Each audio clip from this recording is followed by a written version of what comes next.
Hello, hello, hello, everyone. Dr. David checking in. How's everybody doing on this fine post-Thanksgiving, whatever the hell it is? How y'all doing, girls, guys, children of all ages? Let's jump right in. Holly B, talk to me. Okay. So for face reading, I'm realizing I'm getting better at reading individual facial components, and I might be able to say the element even. So like, yeah, they've got heavy eyebrows. I know that's the wood element, or their cheekbones are the metal element. But I'm still struggling to determine someone's overall primary element. Mhm. So I'm wondering, can you either give me some tips on how to better do that, or give me some examples of people who are different elements so that I could get better at that? Um, Fastest way to do it is look at the predominance of dominant features and do a proportional analysis that way. Look at their body type. Do they have a wood body type, a metal body type? Then look at their face shape, and then look at their dominant, like the mountain features and the ocean features of the face.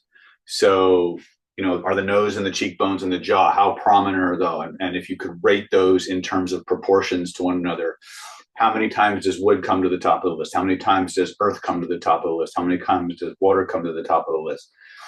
And from there, you can probably determine a ratio of what the different elements are based on the features. And there, from there, you can probably suss out one or two of the primary. Most people aren't one element. They're an amalgam, but there will be some things that kind of just jump out at you. It's the extremes that'll be the easiest ones to pick out. It's the people who are average that will be the hardest ones. Could you give some either examples of people maybe who are in the meeting or celebrities or something like that? Or Um, in terms of, well, do you have Lillian's book? yes. Okay, well, she has classic metal faces, water faces, and I don't think I have it readily available as a PDF. Otherwise, we could show you. But when we look at, like, first of all, wood versus metal, think of a lot of metal people can be tall, wood people can be tall.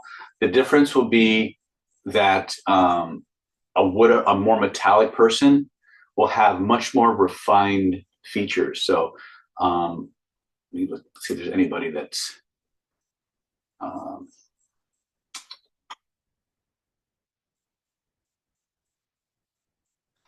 nobody's really super metallic in this group. Um, uh, Maria G is very earthy and watery, although she's got some wood in her. Wood people come in two sizes. They can be short and shrubby, right? Or they can be tall and like a pine tree. They're very tall and very statuesque. The difference is oh, they got four people in the waiting room, and it just keeps getting better. Um, let me get these people on the list really quick before I get lost in the sauce. Andre.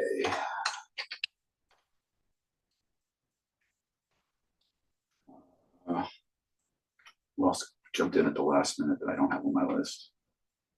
Laura. Because some of you guys there's metal in you, but your body types are not metal. If that makes any kind of sense. Sally. Let me do this. Let me circle back on that because I'm gonna have to find like there's nobody that's like stereotypical wood or stereotypical. Although Bruce has a little bit more wood in him. Bruce, where's Bruce? Bruce, turn on your. Are you driving in the dark? Yeah, well, I'm driving home. I just had dinner. All right. And I'm in Rochester, New York. It's like dark and gray here right now. It just snowed. All right. Well, we'll have to circle back. How many of you are planning on joining us for Jing training next week? I can't hold on a minute. I have my screen up. I can't see everybody.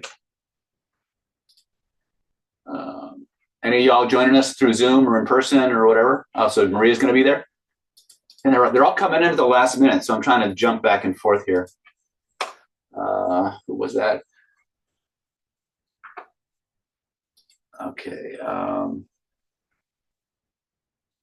on a second. I'm getting besieged. I need somebody to play.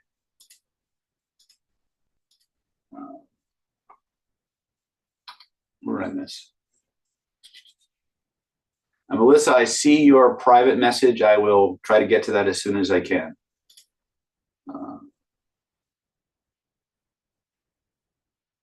There we go, Susan. I think that was the last one. Okay. Yeah, give me some. I don't know that I'm going to take a lot of time looking for body types,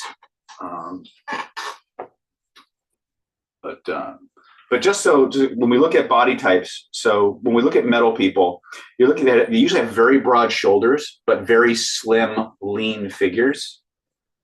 And they can both wood people and metal people can be on the wiry side. The difference is when you look at a wood person, you'll see very thick, very ropey tendons.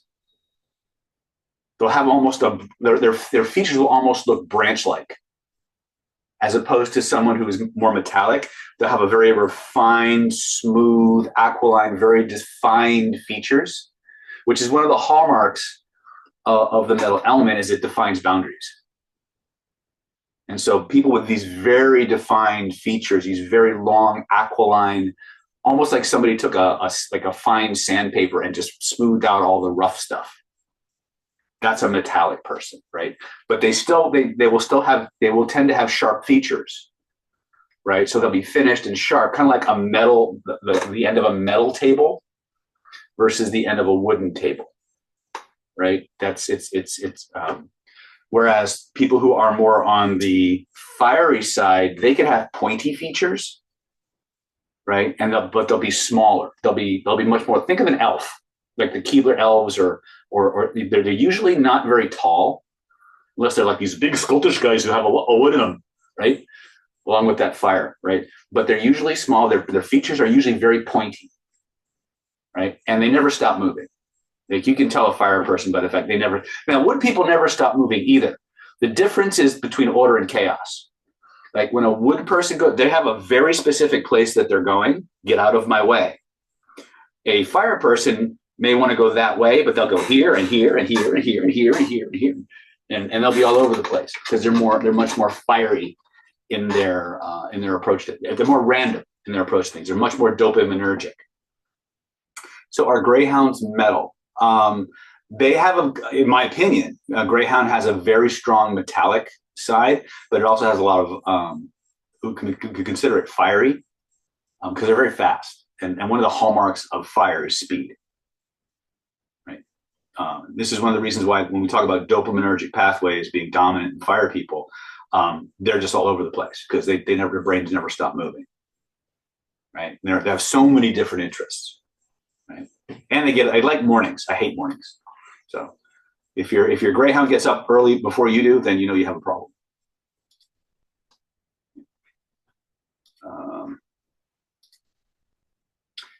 Dave, what's your question?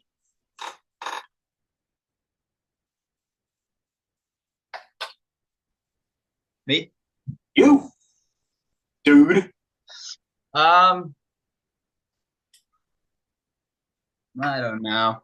I guess I feel like sometimes so if you do something and you succeed or whatever, then your brain becomes entrained to think, oh, this is good. This is a good thing. This is better than I thought, or whatever. If it's something you're maybe like you don't like doing or something.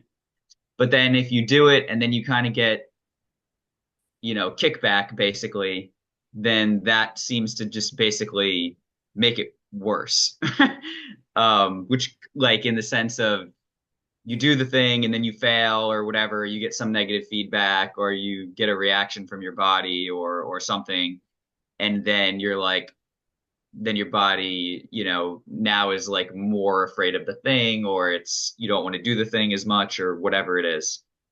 So I guess my question is like, how do you deal with this? I mean, it's just like, I feel like, sometimes I have all this blah about all different types of things and caring what these people think and these people think, or this person did me wrong or whatever. And then thinking I should not care and this and that. But I feel like it just all is a ball of schmuck, just blah, just a whole bunch of mixed A very crap. artistic and creative new vocabulary that you're. Yes, I just feel like sometimes I take actions and it works out great and I feel better, and then sometimes it doesn't. And Sounds a lot like being human to me. and it's just a struggle basically, and I don't want it to be a struggle. I don't know. I'm just What specifically are you struggling with? Because it sounds to me like life is just another day on planet Earth. oh, I don't know. There's just a bunch of different stuff, and then feeling like I should do one thing and should do another thing, and it's all kind of just conflicting. Well, when you say should, according to who? Well, I don't necessarily know sometimes what the right Well, no, path you said what you the should best do path. something, which implies that something somewhere is saying this is what you should be doing. Yeah, So I guess what it's sort happens? of like What happens if you don't? When you say I should do something, I should do X, thinking of one of those examples that you should do, what happens right. if you don't? What if you don't do that? What happens? Well, there could be negative feedback from not doing it too, like in the sense of like as sort of a trivial example, but if I just don't clean my bathroom, then it Mhm. just gets grosser and grosser, and then I can't let people go in my bathroom because it's gross, right? Okay. So like I So have which is to more important to you, having a non-gross bathroom or the other one? right. But then sometimes it feels like the path isn't so clear, Well, and all right, I'm so not let's stop. sure which stuff to First of take. all, you're caught on the hamster wheel of critical thinking. Remember, at the end of the day, this is David talking, so you feel free to disagree or go and find an approach that works better for you, right? Irrational problems require irrational solutions. Your challenge is you're trying to find a definitive right and wrong, and there isn't one. Because you're not defining who's saying you should and who's saying you shouldn't. There's a very simple approach to this. When you have two choices, you just ask yourself, what's more important to me? Having X or not having X? Doing X or not doing X? Which works for me? Right? What's in harmony with what I believe is right and wrong for me? Not what my mom told me was right and wrong for me. Not what my friends tell me what's right and wrong for me. Not what society says is right and wrong for me. What's right and wrong for me according to me? And I think once you start defining that for yourself, it just becomes a simple matter of comparing your hierarchy of values. Which is more important, X or Y? Right? And it doesn't mean like if you have a choice between X and Y, right? And you love them, you love both choices, right? But one you love a little bit more. It doesn't mean you won't experience regret and pain and feedback because you chose Y over X. Because there's always going to be an opportunity cost for some things. It's just how our system goes, right? What's important at the end of the day is that we're at peace with the decisions we made and we know why we did it. Mm. Right? And until you know what your values are and what the hierarchy of values is and how you know those values are being satisfied, you're just going to be on the hamster wheel of critical thinking because you're going to be bouncing back and forth between everybody else's values instead of yours. Yeah. I mean, and with regards to that, I guess sometimes I'm looking at like, well, what would this person think is a good idea, or what would that person think? But then the people that I know, like, trust, or whatever, have conflicting opinions, and they might want me to do a certain thing or a different thing. Or So your meta program is you check with everybody else first and then maybe do a check on yourself. But it sounds like you're being extremely externally referential. which may or may not be right for you. Yeah, I may be trying not to be, but sometimes I guess I just am not sure what the answer is. So I look around at stuff around me and then get more confused. And again, and that's what overthinking does. Remember I said it's the hamster wheel of critical thinking, right? We get into this analysis, this paralysis by analysis. At the end of the day, if you check in with your unconscious mind and what your values are, whatever comes up first is usually going to be the right answer, even if it has immediate consequences. In the long term, it will probably be the right thing, right? But you got to know what your values are, and you got to know, you got to decide for yourself how far down your golden path you want to go. Because until you decide to really embrace your golden path, you're stuck in the matrix. Right? When you start to embark on your Ming, your golden path, then you're going to start running head first into other people's opinions for who you should be and where you should go and what you should do. Right? And then you're going to have to make decisions about, are these people important enough for me to change what I know is right for me because they say so? And that's why the golden path, your Ming, is inherently an antisocial path. Nobody can, the Tao that can be explained isn't the true Tao. Each and every one of you here has your own personal Tao, the path that you're walking. And a lot of you have things that are in common and are going in the same direction. But as you go further and further down this path, you're going to become progressively more specialized and individualized, even as you guys all become more and more the same. It's going to be a very weird, interesting paradox, right? But that's how it is. But you have to decide at some point who you're living your life for. Are you living your life for you? Are you living your life for what other people say is right for you? I've tried doing it the latter way. It doesn't fucking work. It's a recipe for misery and regret. Yeah, I made a lot of fucking mistakes along the way.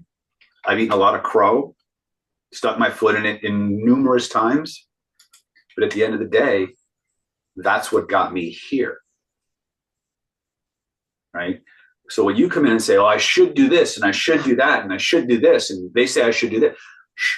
Well, first of all, anytime you hear the word should, for those of you who aren't familiar with NLP, the word should is a red flag for what we call a modal operator of necessity. A modal operator of necessity is a way of thinking that defines what you have held as being true for you, what's possible in your map of reality. They're not true, but your brain treats them like they're true. So when you hear the word should, have to, need to, ought to, these are words that imply that some external rule is being imposed on you. Even though you're imposing it on yourself, you're treating it as if it's being imposed on you. And it's limiting your sense of what's possible. So the way that you begin to challenge that is through what we call meta model. And the first thing, and again, you have to pay attention to the language you're using, right? And then avoid getting caught in the hamster wheel of critical thinking or recursive thinking. So if I hear myself saying, I should do this, first thing I want is this, well, what would happen if I didn't? Or I should do this. Well, who says? And I like that question better, because I guarantee you, anytime you hear the word should in your head, it's somebody else's fucking voice. Even if on the surface it sounds like your voice, if you follow it back to the source, it's not your voice. It's somebody else's voice that you've adopted and installed in you. That's defining the rules by which you live your life. Okay? So this is something that we as conscious individuals have to be very, very aware of. We have a mind, we have a brain, we have a soul, we have a spirit, we have a consciousness. But only the soul can be really, and even that we can transcend, is not who we truly are. There are things that were created that we inhabit and we bring to life, so to speak, right? And that is, and we get lost somewhere in those translations, up or down, and we forget who we are truly and where we come from. And that is the work, right? And the moment we forget who we truly are, we buy into the egos and the personalities and the subroutines that our systems create to help us survive and thrive in certain situations. And we forget, and we stop checking in with what feeds our spirit and what feels right to us because it's right for us. That's when we get lost. And that's what all the 3-letter agencies and all the other isms out there are trying to do to you. They're trying to distract you and be less embodied, because the further your spirit, your soul gets out of your body, the more autonomic and automatonic the meat becomes, and the meat is the productive part in this realm. So the more they can turn you into a worker bee that's not autonomous, the better they like it. So check in with you when you find yourself doing the woulds, the shoulds, the needs tos, the have tos. 2 questions. Who says? And what would happen if I didn't? From there, now you apply your reframes. And when you take that idea, you take these, I should do this. What would happen if I, well, who said? According to who? And what would happen if I didn't? Right? Now you start hitting them with your different reframe patterns. And what's going to happen is that map of what your reality is, what you're allowed to do, what you're allowed to have, what you're not allowed to do, what you're not allowed to have. The hard lines that define those things are going to soften and dissolve. And as they soften and dissolve, you're going to wind up with more choices, different perspectives on the same issue that allow you to make a better decision. So once again, if I had to outline it in a process, I should do X. Who says? Or according to who? What would happen if you didn't? Right? And then, is it possible it's not X, it's Y? Which is more important, X or Y? Is doing this going to lead to this, or is it more likely going to lead to this? What would happen if everybody thought that way? Now I have all these different reframe patterns that you can apply to this aspect of your model that will change your ability to think about it. And when that happens, you get more choice. But at the end of the day, the last people that you should be listening to is everybody outside of you. Contrary to popular opinion, 1 million people can be wrong. Right? Well, that's for sure. Just not often. Does that help? Yes, thank you. You're welcome. Sorry, I'm going to get off my soapbox there, but No, thank you. sometimes we get, we talked at the last vibrational class, we talked about this. How many people remember when I talked about, how many have never heard me talk about something called the LIMIN, LIMIN? Anybody here not familiar with that term? Okay, so for those of you who missed last vibrational, where we were talking about remote viewing and remote influencing and stuff like that, in every human being, there is we all know the concept of software, yes? We understand the concept of hardware, yes? Do we all understand the concept of firmware and what that means? Okay, Bob, you're up. Explain firmware to our cohort. Ladies and gentlemen, the great and powerful Bob Paddock. Oh, goody. This is my day job, actually, is designing firmware. You have the hardware that takes some kind of program. It's just going to sit there and be an inert piece of junk until you tell it what to do. You have your source code, which is the listings on the computer. You've got to turn it into something that the actual hardware understands how to execute. That's the firmware. Okay. So in the remote viewing world, especially from the Lynn Buchanan school, we talked a lot about how there's this firewall or I think of it more like firmware, but he used the term firewall. And I don't think firewalls can be somewhat permeable, so I guess that's kind of okay. But there's this thing called the LIMIN, which exists between the conscious level of awareness and the other than conscious level of awareness. And it's very, very difficult to get things from one level to the next. If anything, more information flows from the conscious mind, or from the unconscious mind up through that limit into the conscious mind than the other way around. But we're only aware of everything that's above the limit. So when we have a thought, that thought can't necessarily trickle down directly through that firewall. And so it starts to spiral. And as you start to analyze a thought, it triggers another thought. That thought triggers another thought. And before you know it, you're spiraling from one thought to the next, but you're stuck at this this superficial level of consciousness where nothing changes without a long, long series of repetitions. So in Planet David, how do we fix that? Well, we start with point to where you feel it. And this is where, again, what we do interfaces with a lot of what the military remote viewers or influencers discovered, was that you can't logic your way through the limit. The fastest way to circumvent the limit is through the body.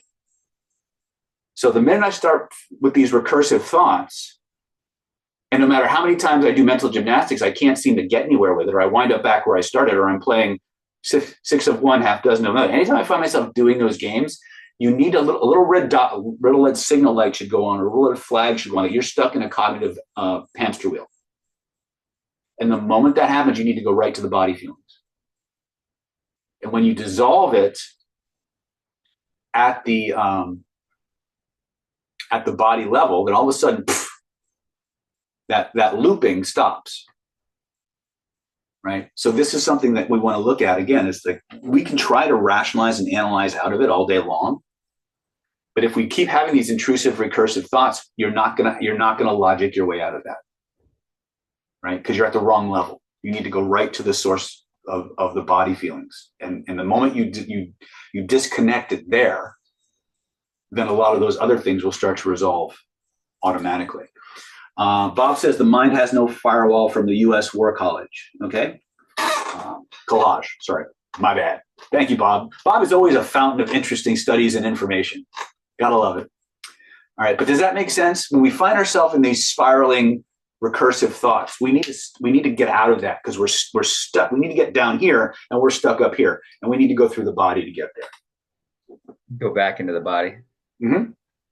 Resolve it there, and because that's the fuel source. That's what's making the wheel spin faster and faster and faster, right? So the minute you pull the plug on that, you'll get a resolution. But it's not rational, not the way that we think of rationality. Okay. And then we could go to the whatever processes we want to use, or you find yourself stuck at this is very simple. Remember the triad, right? Whenever you catch yourself just conflicted, spiraling, go, well, there's a place in my body where the feelings and the reasons behind that are stored. Where in my body would that be? First impression. Zap it there with the triad. Notice what happens to those thoughts. You'll find more often than not, they go away, or they change in a way that allows you to have a very clear resolution. Right? Yeah. And that's the secret. Anytime we find ourselves spiraling, we're stuck. We're like that. We're like the website, the web page that never stops loading. So what do we have to do? We have to reboot the fucking page. Well, when you go here, you're rebooting the fucking page. Gotcha. Right. Makes sense. Okay. Thank you. You're welcome, sir. Let's go to Lady Christine of Sutton.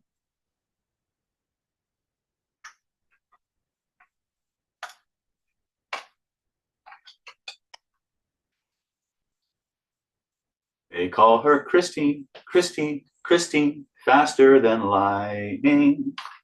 No one in the sea is smarter than she. Except she seems to have disappeared from my... All right, we'll circle back. Melissa, welcome to the David Snyder Platinum AMA Ask Me Anything. What's your question? Technical question. Okay. Put in the chat.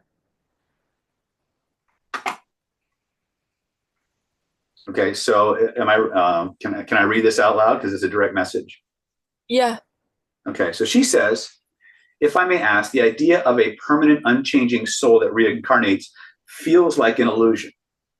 I think that the soul is just habits, tendencies, karmas, and desires that reincarnates until it becomes pure light, liberated. Okay.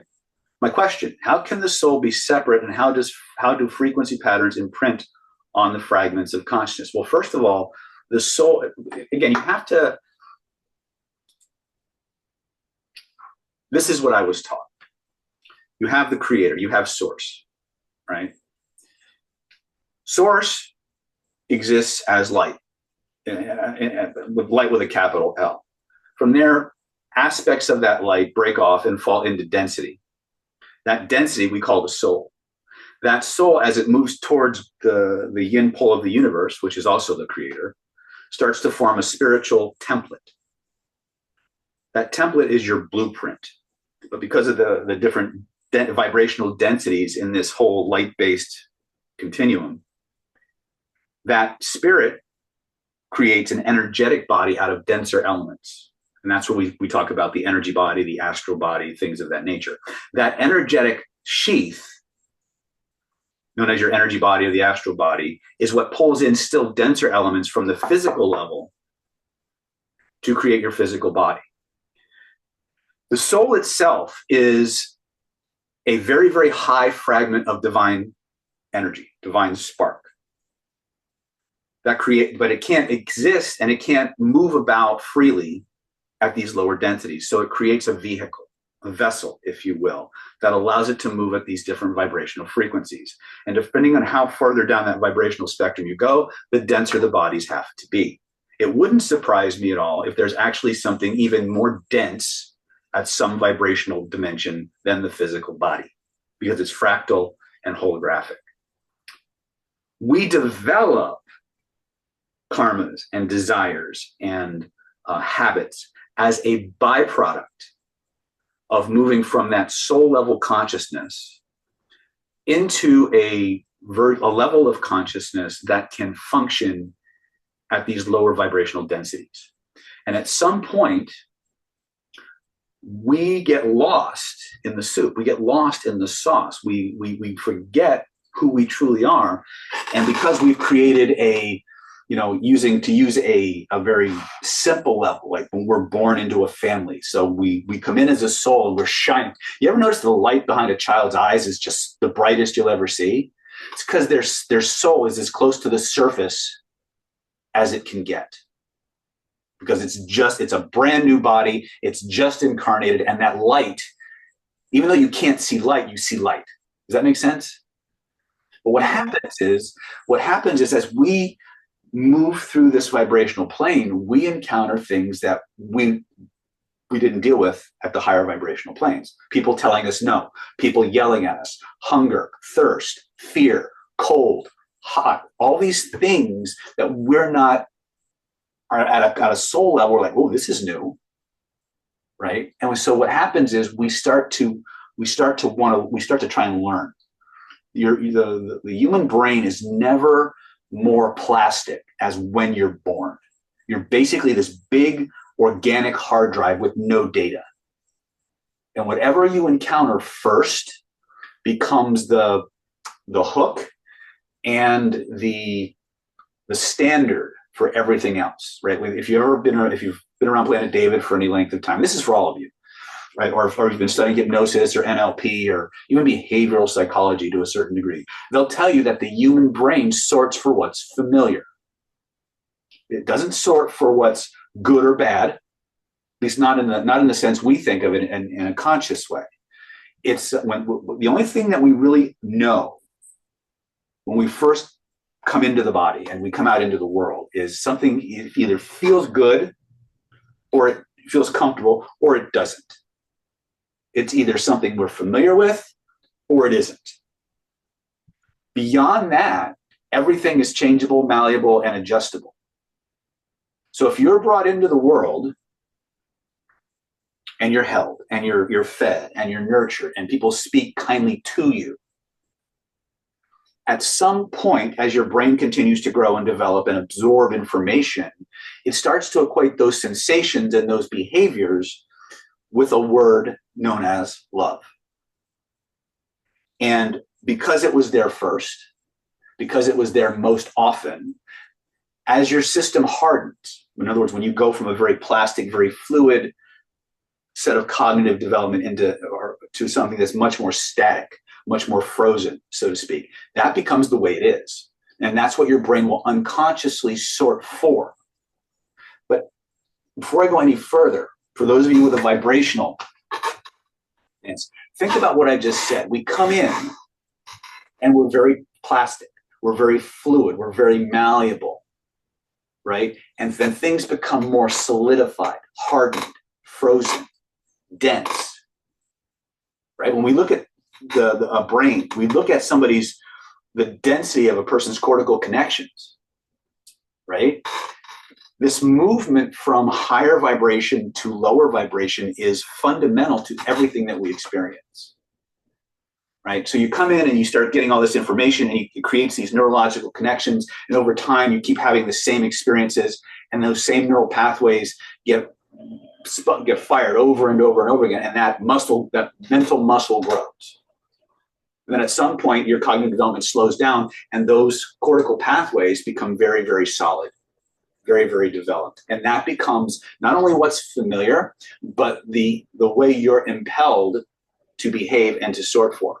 Even if you consciously know something different, if that's what was there first and that was what was there the longest, there will always be inside of you an impulse to go back to that. You see this a lot in older people who are approaching their transition point. They start to go back to their old religion. They start to want to revisit their childhood places, their whole home. They want to go back to what was familiar. My father-in-law is from mainland China. I can't think of a place I would never want to go, right? But yet, as he gets older and older and older, he spends more and more time going back to China. I don't know many people who would voluntarily go to a police state, right? But he does. Why? It's home. It's where everything that's been inside of him the longest and the strongest is active, and he wants that. Does that make sense? Our brain will always do this, even if we know consciously it's not good for us. Now, you're not shit out of luck. Those things can be modified, but it takes more energy and it takes more technique and things of that nature. So going back to Melissa's question, every time we evolve, every time we embrace a new way of looking at the world, our consciousness and our priorities shift. That is a functional, in Planet David, that is the functional definition of changing consciousness. Is what you're aware of, what you perceive, and the meanings you assign to it. That's consciousness from a functional level. So as you evolve and you grow and you start to see the world through certain sets of filters, your nervous system will always bring into your awareness whatever is in a harmony with those filters. And it will exclude anything that doesn't fit. We call this a critical faculty, by the way. But underlying it all is this need and this desire to sort for what's familiar. Now, at some point in all of us, there's this memory that drives us, that there's more to this existence, there's more to me, the capital M, than what I'm experiencing. We call that God hunger in some cases. And that's what you're starting to refer to when you say the soul is reincarnates until it becomes pure and light. What happens is we go through these iterations and something inside of us starts to question things and it starts to look for ways to improve ourselves. And so that downward spiral of consciousness, where we go from pure light and soul to an incarnated ego extension, begins to slowly reverse itself. And we start divesting ourselves of all the old versions of ourself and the habits and the beliefs and the limitations that we've imposed because of our socialization, our education, whatever Asian you've been, subjected to. And we start to see the world as we move back towards that source of light. So your question implies that we don't come from source down, we start from habits and karmas up. And I don't know that I can argue with that because I'm going by what I was taught. But I've noticed that most people, as they evolve, they tend to get lighter. Right? Now, does that mean that we start off as nothing but an animal and we evolve higher? I don't know. I can't answer that question definitively. But what I see in my chair over and over and over again is this: we come in, we go through this period of growth, and then, for lack of a better word, de-evolution, where we become a slave to the external forces in our life that tell us who we should be, who we shouldn't be, who we should love, who we shouldn't love, what gender we should be, what gender we shouldn't be, and all that other shit. And at some point, we become self-aware enough to realize that what everybody else wants for us isn't what feeds our spirit, what makes us feel good about this path. And we start asking questions and exploring different avenues. And every now and then we come across one or two little things that say, this is what I was meant to do. And we get that little flash of light and insight.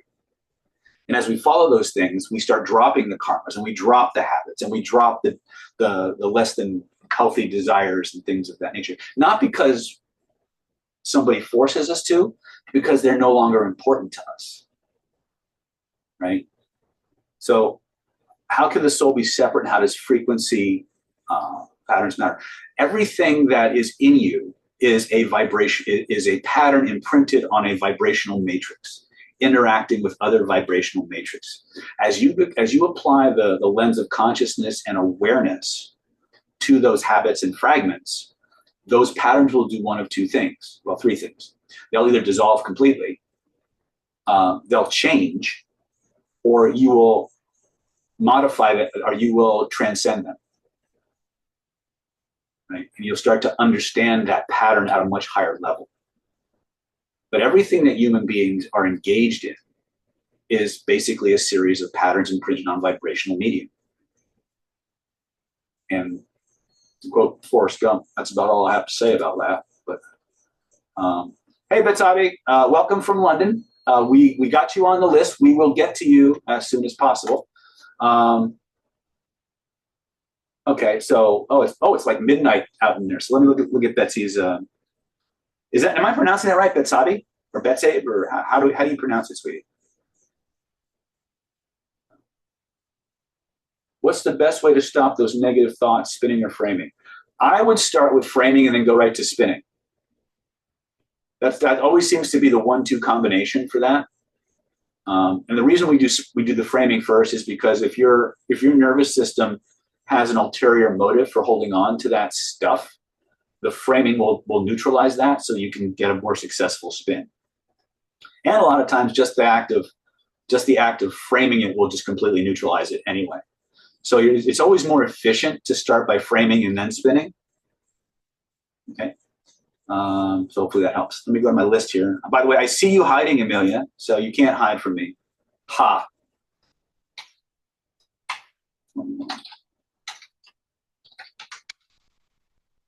All right. JJ, you're up. Hey, David, how are you? Better all the time, my friend. Awesome. Hey, I want to thank you for introducing us to the liquid luck. You like that? Yeah, I got that hypnosis CD he has. Mm-hmm. You can thank Bob Paddock for that. He dropped that little nugget for us. Thanks, Bob, because it did some good for me. Yes, there's a lot of juice in the everything that Gallenberger puts out has some serious mojo in it.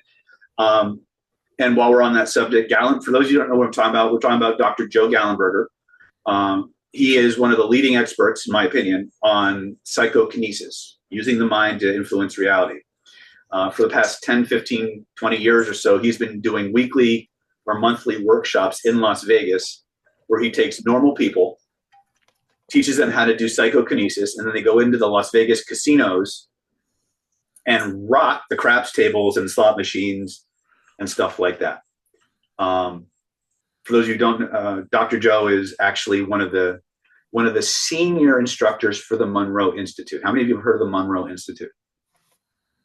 Okay, if you've ever heard of astral projection, the Monroe Institute was one of the first ongoing organizations in this country, if not the world, to really dive into the art and science of astral projection and related phenomena.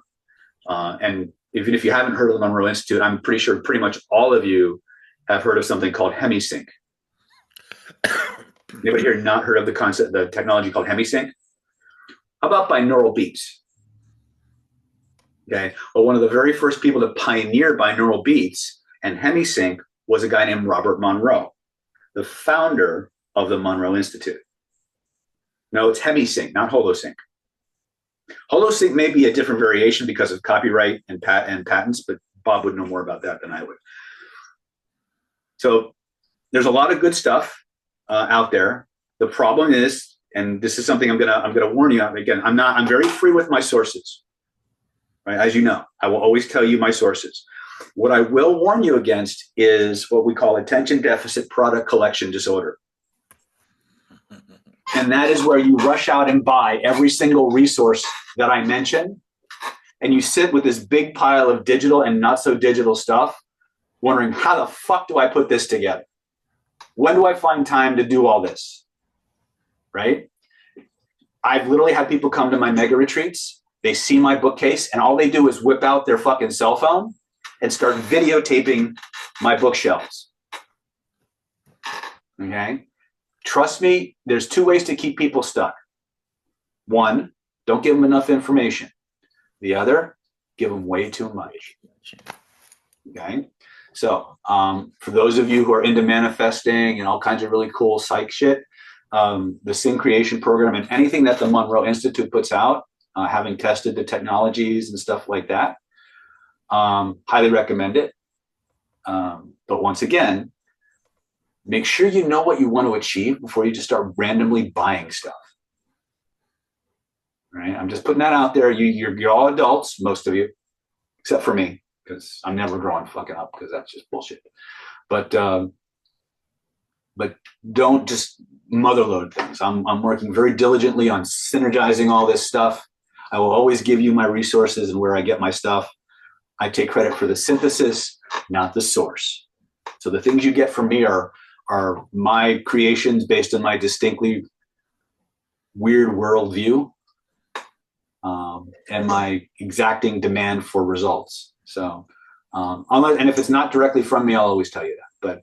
But I've had most of our people now have had enough amazingly cool phenomena happen using Gallenberger's stuff in combination with our stuff, that I feel very confident and very, very happy actually to pay it forward and let people know about it.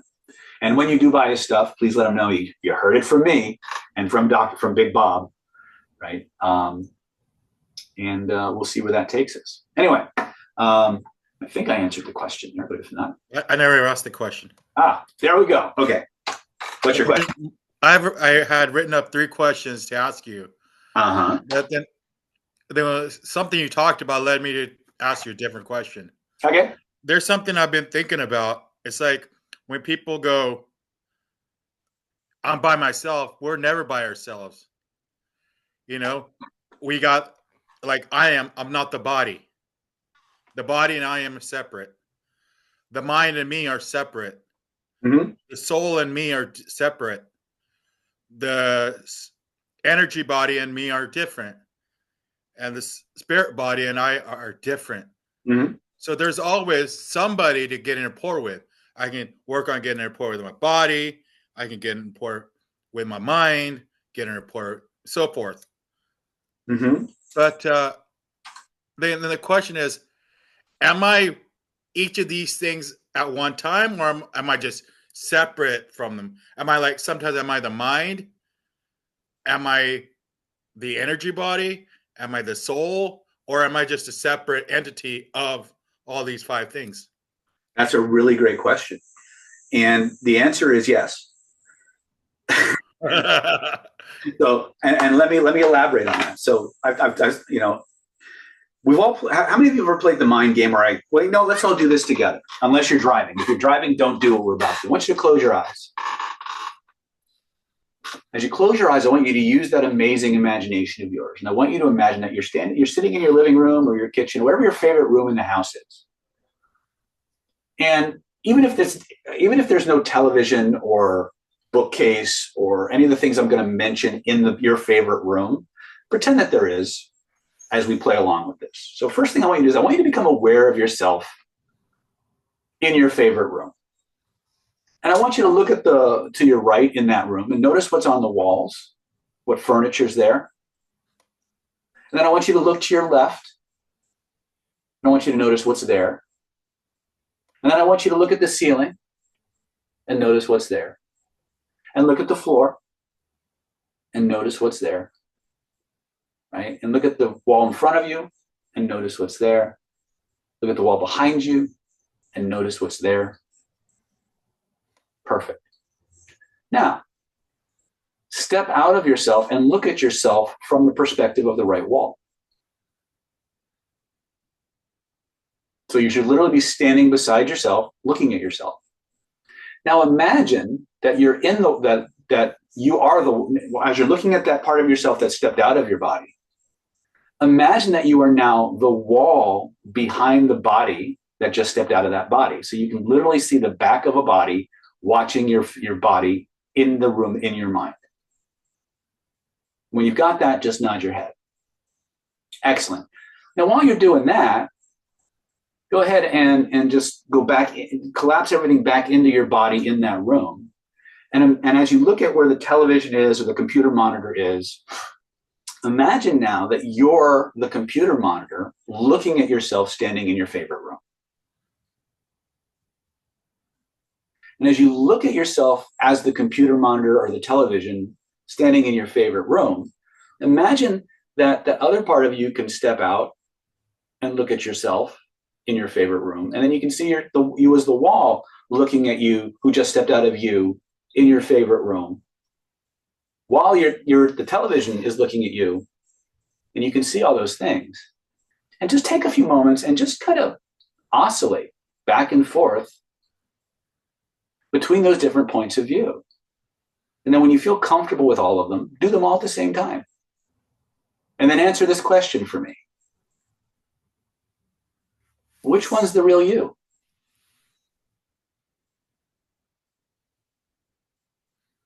Now, collapse everything into one person. Go back fully into your body, open your eyes, and look up here. Which one's the real you? They're all me. Yeah. But which one's the real you?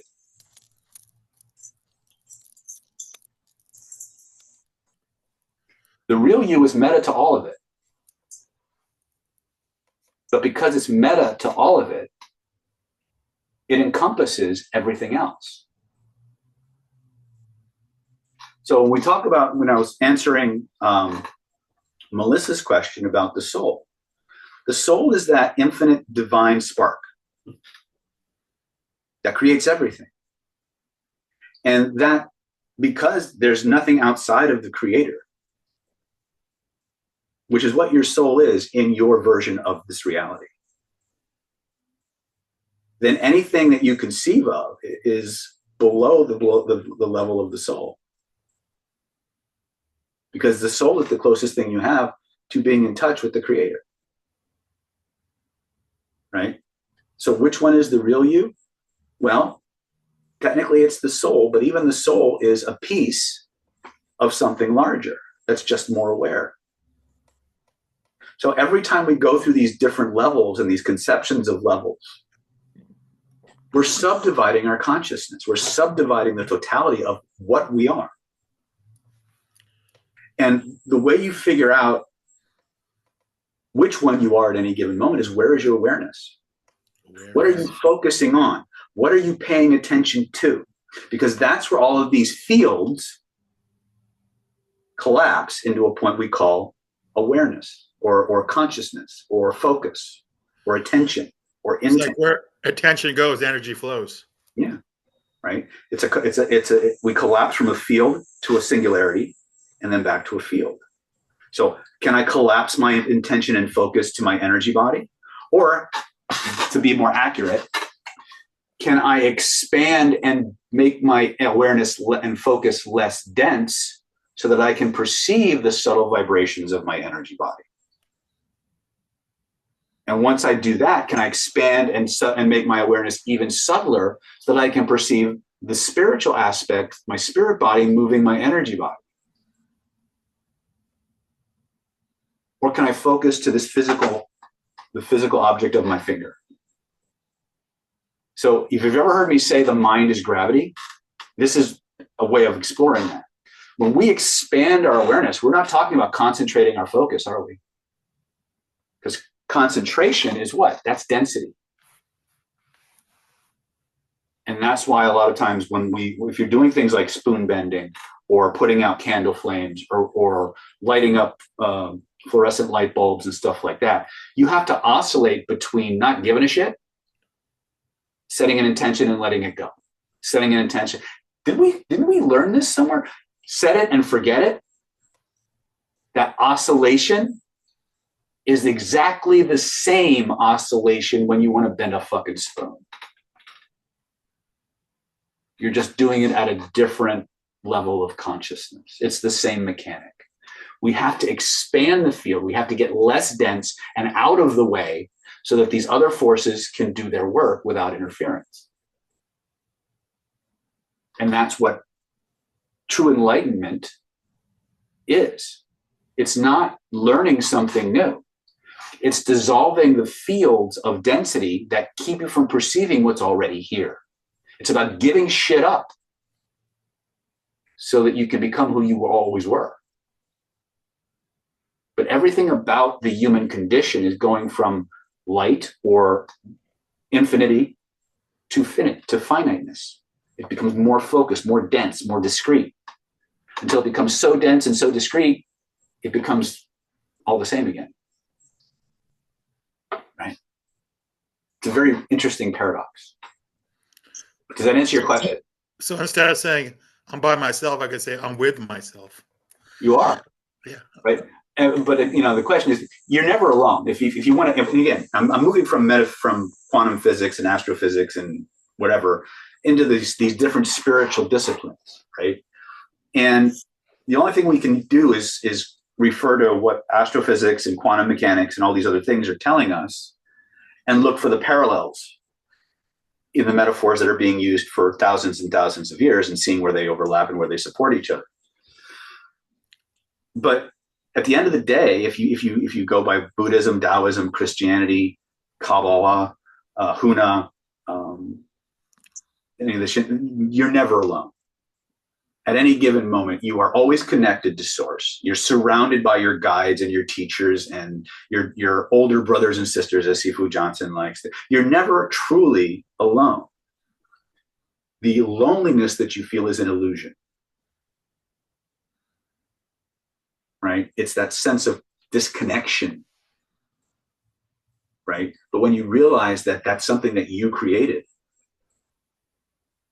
because of your density, because of your ossified and frozen perceptual filters and belief systems, your traumas, right? The klipot, to use the Kabbalistic term, the shell that you've created to protect yourself is frozen energy. It's frozen vibrational fields that lock you in just as surely as it's supposed to keep stuff out. And when we melt that, which is called reversing trauma, by the way, our fields expand again and we reconnect to the ocean we've been floating in this whole time. But because we're flocked inside of our own little bubble, we think we're alone, but we're not. Everything that we're connected to never left. We just made a shell. And as we get rid of it, we realize we always had people on the outside waiting for us to open the fucking door. I don't know if that makes any kind of sense, but that's my story and I'm sticking to it. Does that help? Yes. Okay. Bruce, you're up. You guys are banging me with some serious questions today, man. I put on my thinking cap for some of this shit. I have a couple questions. First of all, I want to just comment about the soul. I actually had a Zoom call with a a breathwork instructor in India, and obviously you know what cities are. So I guess one of the more less developed cities is just to see auras, and apparently this guy is somewhat developed and he can see my aura. He told me after looking at me that this is my 600th incarnation. I was like, holy shit, like that was freaked me out. And he said, I've been a king before in other incarnations, and it just really threw me back. Is some really out there stuff to tell me about myself that, obviously subject to your own personal belief, but I don't know. Anyway, so my question is, it's going back to vibrational influence. You were talking about doing remote influence at the end of the course, and I want to just go back to a question I had about metaphors. Creating a metaphor where the subject of the influence would attribute the metaphor to me. Like, what would be a metaphor that I could come up with that would attribute the metaphor to me and to my outcome? Does that make sense? Not really. In other words, I mean, people go through all kinds of random stuff in a day. They have 50,000 thoughts. If I send a metaphor to someone I'm trying to influence, how are they going to know or attribute the metaphor to something the thing I'm getting them to do, rather than go to McDonald's or make a phone call? If you've done it right, then the structure of the metaphor will match the structure of the interaction that you're going to have with that person. The other way that you can do it is by inserting symbols and trigger words into the metaphor that you hope will transmit through the LIMIN and into the person's own version of the metaphor that they're getting. Because in Buchanan's work, he says that they don't get, like, if you want to lower somebody's blood pressure, and the way that you do that is by creating a metaphor of walking on this beautiful, tranquil beach with beautiful, fluffy clouds and stuff like that. That's your metaphor. But they might find themselves on a mountaintop somewhere watching clouds go by. But why is it to say that that's going to reduce the blood pressure if that's your outcome? I'm sorry? Well, because it's the scene it's the scenery that triggers the bodily responses. So when I'm on the beach and I'm experiencing this tranquil, relaxing thing, well, what am I doing? I'm walking on the beach and I'm watching the waves and I go by, right? But when they do that, when they do their version of that, they may be on a mountaintop watching clouds go by. Can you see the similarity yet the differences in the structure of the metaphor? And that's what translates through the nervous system. This is how NLP works, is that we can see below the surface structure to the deep structure, which is the structure of the metaphors we're running. It's the same idea. We're just, in NLP, we're using language. And in remote influence, we're using visual, auditory, kinesthetic, and olfactory experiences. But it's the same idea. Structure transmits and processes, and the nervous system creates the unique expression of that structure to make it more native to that particular system. So, like, for instance, if I was trying to get someone to gravitate towards me to some extent, like, how would I identify myself with the metaphor as opposed to any other person in the world? That's part of what I'm... Well, there has to be something very, very significant and unique that only you would embody, or something that you might carry, or a piece of clothing that you might wear that might... like maybe a tall person that's giving value in the metaphor and something to that extent, and they might... I'm not a complete expert on a lot of that stuff. You might want to reference Buchanan's work on some, like, there's in some of the DVDs he put out, some of the remote influencers that he worked with did some very, very complicated influencing. So you have to really take the time to think of the metaphor or the structure, and then you have to test it, right? But ultimately, think inception. There's got to be some kind of symbol or some kind of action that is embedded within the structure of the metaphor that will translate through the nervous system and be expressed in their metaphor as well, so that they recognize the sameness. Okay. I had another question. During vibrational influence, you did this colloquy, I guess meditation, grounding. It was really good. I got a lot out of it. I've been doing that, and it seems like it's fueling the image cycling. Would that make sense? Mhm. I mean, just like, and actually, I think to recall in recent AMAs, I mentioned that I was having some obstacles. It seems like they're dissolving now, which I didn't think I was going to see it, but I am. But I think maybe that might be dissolving some of my obstacles too. Absolutely is. Absolutely is. I've seen everybody who went through that training is having very, very similar experiences. Really? Yeah. Oh, that's awesome. I've had not only synchronicities, but manifestations too. Like, Every single person who that I've talked to that's been through that training, same things are happening. oh, really? Well, that's outstanding. And I thank you for that, by the way. You did an outstanding job with that course. Thank you. I was divinely inspired. Literally. Really? All right. All right. Bob Paddock, talk to me. The big Bob. Well, I came with a question. I'll get to that next. But first, your thing about the wood and fire and metal and all that from the beginning. Mhm. Did you ever read any of Immanuel Velikovsky's work? No. I've never even heard the name until today. Damn you, Bob. Now I have another form of research I have to do. Okay. Manuel Velikovsky? Yeah, a link to a book that'll summarize. Yeah, there's one chapter in that book.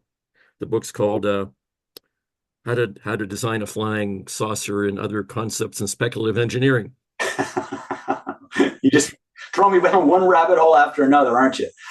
Well, it's the same rabbit hole. Basically, it comes down to where our progenitors came from. Okay.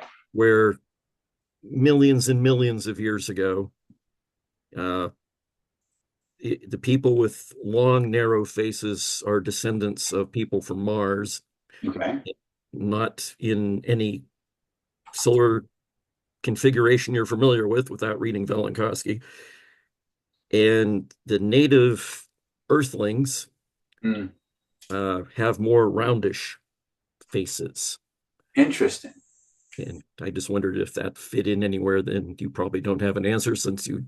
I do not, but I will have one next year. This time next year, I will probably have a definitive answer for you. Okay. Now the question I actually came with, I just had cataract surgery on Wednesday. In any of your modalities, is there anything that'll make this heal faster? Yeah, color breathing, spinning. You're familiar with Gallenberger.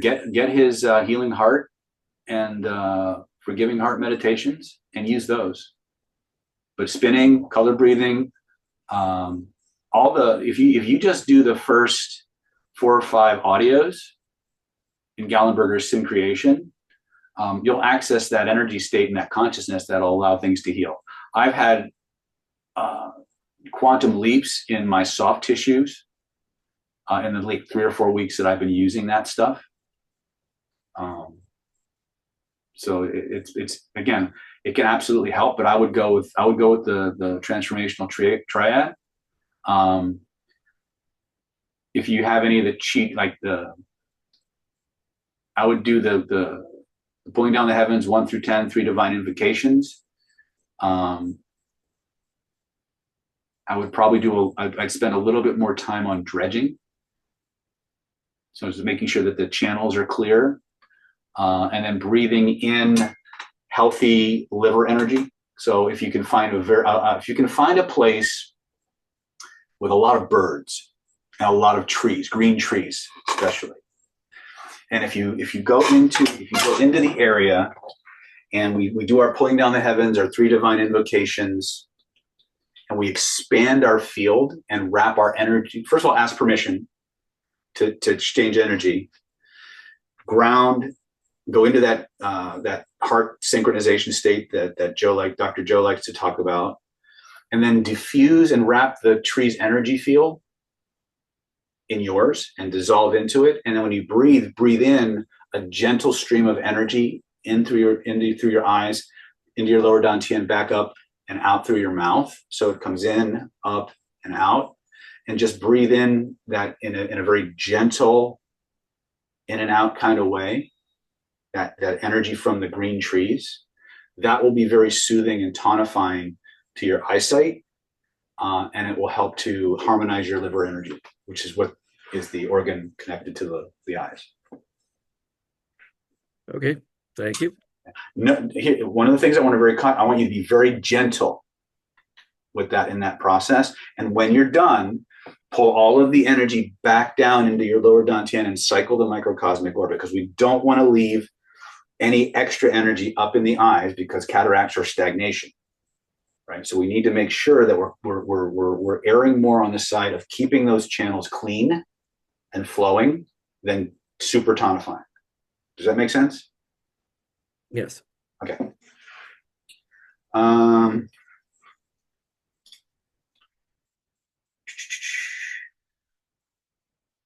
Maria C. You added our last name on there, so we know who's who. Well, it's kind of a self-preservation thing. Anyway, what do you got for me? I have 4 things. 4 things. Oh boy. The first one is I want to kind of go back to when we were doing the mastermind, and I asked you, I don't remember all the information you gave me, but I want to know more information about the 2 things that came up, is the fender bender that I had and the concussion meditation. So the first question for the fender bender, I figured out why I got it, or that happened, or made up a story of why that happened. And I realized that, from the whole this year, it was, healing after healing after healing. I was always very proud to say that I know who I was and how I was. Like I am who I am. I'm not going to change for anybody. But then I started realizing, well, before the car crash, did I actually knew who I was at that moment for me to be united within my bodies to prevent that from happening? I don't know if that makes sense. It's not making sense yet. Keep talking. So during that mastermind, the question I wanted to ask, I just couldn't. I'm actually happy I didn't, because I discovered why I wasn't able to ask that question. And the question was, when we have our bodies, our 3 bodies and everything, each one, so if I want to make sure if I have this right, each one, does it level up differently, or does it level up the same? When you say level up, what do you mean? So in my mind, I was talking to myself, and we have our 3 bodies. So one body, gets an upgrade, and it comes back and it upgrades all the other bodies. So, when one levels up, it communicates with all the other bodies. One of the reasons why I feel like people are dissociated is because they're not letting the other body to come back and upgrade all the other bodies. Okay. Well, one of the things I don't have a definitive answer for you, but one of the things I can tell you is that your body, all of your bodies, will change based on the lifestyle you lead and what you're doing. Just like face reading, your face will change based on changes in your lifestyle, how you think about certain things, the emotions you let go of, the emotions you repress. Those will all have vibrational implications. What can happen when you receive a violent blow, like get hit by a car, or get thrown off a horse, or tackled in a football game, is that your energy body and your spirit body and your physical body can be knocked out of alignment. And that's what happens a lot in concussions, is that, or concussion syndrome, is that the spirit body, or the Shen, or the energy body, is just a little bit off. And so it's throwing off your proprioception, your balance, you get all this vertigo, you get nausea, you get all these things. And so in the concussion protocol, we're literally taking the three bodies out, we're harmonizing and balancing everything, then we're putting the bodies back in alignment and harmony. And we're clearing up all the stagnation and stuff. So that can happen with any kind of impact. Doesn't matter. And so the question becomes, do you have somebody who knows how to realign those bodies, right? To see if that's what's going on. Okay. So my computer froze for a bit, so I kind of missed like a good last portion of what you said. What was the last thing you heard? The concussion. Once you started talking about concussion, it froze. Okay, so did you hear a part where I said that your three bodies can be knocked out of alignment? Yes. Okay, so in our concussion protocol, what we're going to do is we're going to balance and harmonize and clear the stagnation. Then we're going to bring the energy body up out of the physical body, and then bring the spirit body up out of the energy body. And we're going to harmonize, balance, and realign them all. And then we're going to put them back in, and then we're going to tonify and harmonize the three dantians, the microcosmic orbit, and that'll start to clear everything up. And that can happen with any kind of impellant force, any kind of blow that you take, from getting thrown up off a horse, walking into a door, a book falls on your head, you trip on the ground, you get hit in a football game. It doesn't matter. Any kind of significant impact can disalign your three bodies, and that's what can cause a lot of the concussion syndromes that people are suffering from. So if we go in and we realign that, a lot of those symptoms go away. Okay, that kind of makes sense with the next question I was going to ask. When I had the fender bender, I was stuck in bed for 3 days. And I've got a little upset about the whole situation. Not because, just because I just got in a fender bender. Everyone's fine. Everyone's healthy. Nothing bad happened. But when I was in bed, I felt like I took a big, huge step back because I felt like a Pandora box just opened. And I feel like I've been, when something happens, I spin it, I frame it, I do whatever I need to do. And the ones I can't, because I learned my lesson, I told my brain, just wait until I have someone who can help me with this problem or issue, and, put it behind the back burner. I've with you saying with the concussion, is it because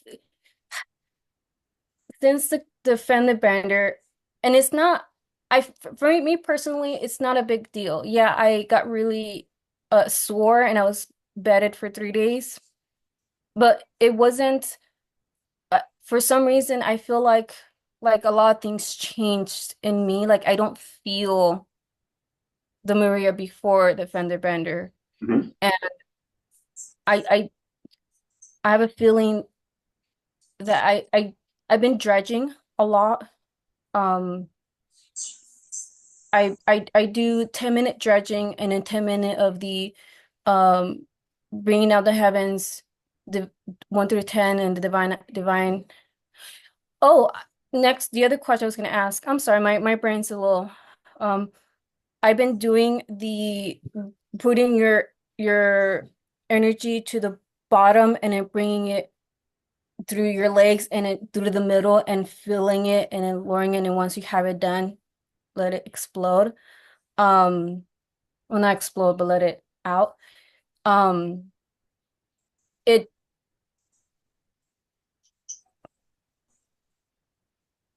For some reason, I feel like things are not real. I stop because you need to stop bringing the energy up and just focus on the lower dantian. You need to ground. You need to activate those lower centers and create more density. You're shedding out. What do you mean shedding out? It means you're dissociating. right? Because you're not fully in your body. So you need to spend more time grounding, being in the earth. So when I'm doing that, do I just let it in my dantian and not? You cycle it through the microcosm earth, and you bring everything down into that lower dantian. And if you need to, you take it even further down into your soul star, and you put your mind in your soul star, and you let everything just stabilize. You give yourself the instructions: stabilize and hold, stabilize and root, stabilize and root, stabilize and root, stabilize and root, ground, stabilize and root. And you just give yourself those suggestions, and then you let it go. And then you just put your mind in those lower centers, and you'll find that you'll shed out less and less and less. People who, this is for all of you. If you constantly find yourself up here, lost in thoughts and all that other stuff, your center, your lower center, you're not grounding enough. And this is the thing that I'm grateful to Sifu Johnson, and I'm grateful to some of the other teachers I've had. And Dr. Joe kind of put the cherry on the sundae for me. Most of us are not grounding enough. And if you go to just simple physics, you can't build a building any higher than its foundation goes deep. A tree can't grow any taller than its roots go deep. So if this is ground level, metaphorically speaking, right? And you've got a root that goes here, but your head's all the way up here, right? When in theory, that should be as far as you're going. So if you want more spirit in your body, you have to have more earth energy in your system. The more you pull from the earth, the more rooted the spirit becomes, where you become spiritual and physical at the same time. Right? And the bonding element, the bonding frequency, one of them, which you guys learned at Vibrational, is gratitude. Gratitude is the human bridge. If we're going from a purely Taoist perspective, you have the nurturing energy of the earth, you have, or what's the word I'm looking for? The informing influence from the cosmos, the divine yang. You have the conforming and reforming aspect of the earth. The bridge to that is the human level, and that the primary energy that will allow those two energies to merge and fuse like a circuit is gratitude. One of them. Those of you who came to Vibration, you got a whole bunch of others, but gratitude is the one that keeps coming up cross discipline. So the idea here is we need, but for most of us, we're either dead from the heart up, or we're numb from the solar plexus down, right? We're not balanced. We're not synchronized. We're not integrated, right? Because of all the things that you've been through, Maria, it's obvious you're spending a lot of time in you're not fully in your body a lot of the time, right? Which is why you space out, you lose thoughts and all these other things, because you're not here. You're not present. So for you, you need to get back into your feet, into your legs, into your urogenital area. You need to really build those reservoirs of energy down there and stay rooted in it. Okay. Your situation is very similar to another one of my students in the UK who's always had issues with shedding out and mental issues and things like that. And all I had him focus on was teaching him how to ground and root. And he's been able to do a lot of he's made a lot of progress with that. So when it comes to, the normal, the meditation of bringing out the heavens, and then you do the dredging, the grounding, is that something different? Like, how you said? No, grounding starts with pulling down the heavens.